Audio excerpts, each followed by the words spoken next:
The 2025 animated blockbuster Ne Zha 2 is not merely a sequel, it is a cultural reckoning.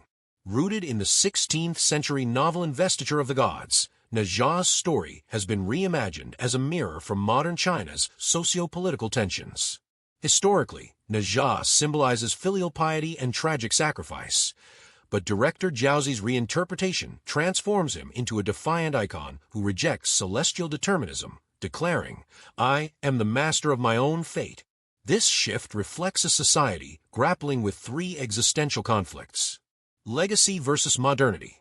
China's rapid urbanization and technological ascent have created a generation caught between Confucian collectivism and Western-inspired individualism.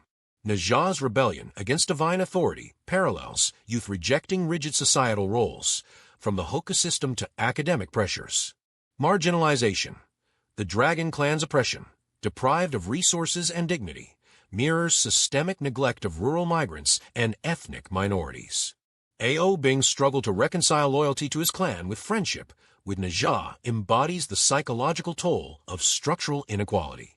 Cultural confidence.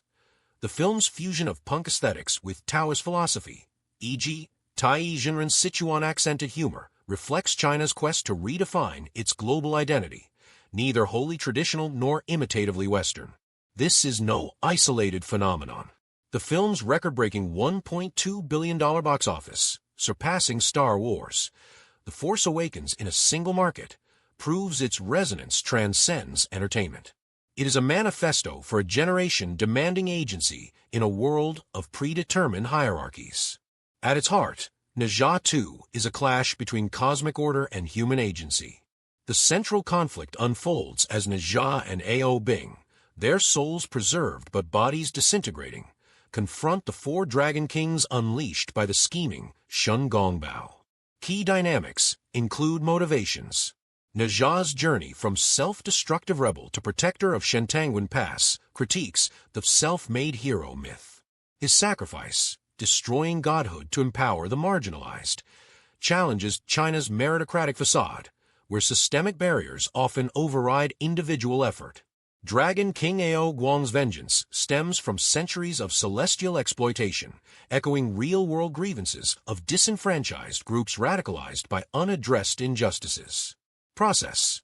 The seven-colored lotus symbolizes fragile hope in rebuilding shattered identities. Its iterative failures, resonant with China's tech sector struggles for semiconductor independence, underscore that progress demands collective perseverance, not just individual brilliance. The film's genius lies in rejecting simplistic binaries. The celestial bureaucracy, while oppressive, maintains ecological balance. The Dragon Kings, though violent, seek justice.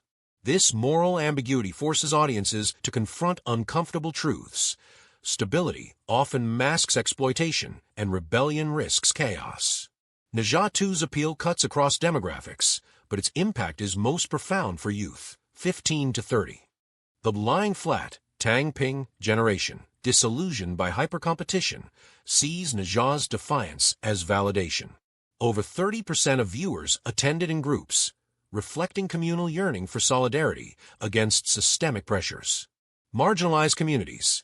The film's metaphor of demonization, Ne Zha's ostracization for his otherness, resonates with ethnic minorities, LGBTQ+ individuals, and rural migrants battling urban prejudice. Families. By reimagining Li Jing and Lady Yin as parents defying heaven to protect their son, the film critiques Confucian paternalism.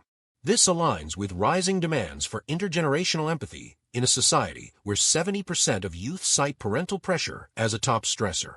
Yet, the film's triumph also exposes fractures. Its nationalist undertones, celebrated as cultural confidence, risk co-option by ultra-left narratives that conflate dissent with disloyalty, potentially inciting populist fervor among the disenfranchised. The celestial order in Ne Zha 2 operates as a metaphor for authoritarian governance. Structural violence. The Dragon Clan's imprisonment in polluted oceans mirrors environmental degradation caused by state-backed industrialization. A.O. Guang's wrath is a direct consequence of unchecked power, a warning that neglect breeds radicalism. Complicit institutions. Tai Jinren, though benevolent, upholds the celestial hierarchy. His dilemma mirrors intellectuals torn between reformist ideals and loyalty to the party apparatus. Accountability lies not with individuals, but systems. The film's climax, where Ne Zha brokers a new social contract, suggests that lasting change requires dismantling institutional rot, not merely replacing tyrants. Ne Zha's defiance raises thorny ethical questions.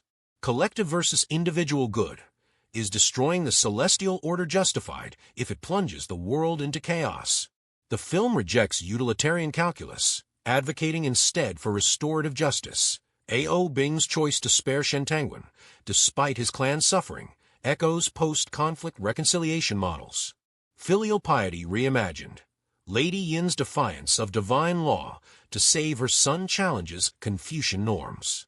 This reflects shifting ethics where parental love transcends obedience, resonating with China's declining birth rate and rising individualism. Yet, the film's avoidance of class critique, portraying oppression as cosmic rather than economic, softens its revolutionary edge. True equity demands addressing wealth gaps, not just symbolic gestures. To avoid recurring cycles of rebellion and repression, Ne Zha too implicitly advocates systemic redistribution. Ne Zha's sacrifice of godhood to empower the Dragon Clan parallels wealth redistribution policies needed to bridge China's urban-rural divide. Cultural pluralism. The film's hybrid aesthetics, punk hairstyles with Hanfu robes, model a society where tradition and modernity coexist without hierarchy. Grassroots movements. The communal effort to rebuild Ne Zha's body underscores that change requires collective action, not just charismatic leaders, a lesson for China's nascent civil society. However, solutions must address material realities. Environmental degradation, censorship, and income inequality cannot be solved by mythic heroism alone. Amid the spectacle, Ne Zha 2's most enduring legacy is its stories of resilience. A.O. Bing's quiet courage. His choice to defy his father's vengeance, opting for dialogue over violence, models restorative justice for a polarized world. Lady Yin's radical love. Her defiance of celestial law to protect Ne Zha redefines parental duty, offering a blueprint for intergenerational solidarity. The Dragon King's redemption. A.O. Guang's eventual acceptance of coexistence, aided by Ne Zha's empathy, proves that even tyrants can change when met with compassion, not force. These narratives reject fatalism, asserting that hope lies not in destiny's overthrow, but in our capacity to reimagine it together. Ne Zha 2 is more than a film. It is a cultural exorcism. By framing ancient myths as parables from modern struggles, it challenges us to confront the celestial orders in our own lives. Corrupt bureaucracies, rigid hierarchies, and self-fulfilling prophecies of despair. Its lesson is clear. Fate is not written in the stars, but in the choices we make and remake every day. To the policymakers, heed the Dragon Clan's grievances before they erupt. To the marginalized, let Ne Zha's defiance fuel your resolve, but temper rage with strategy.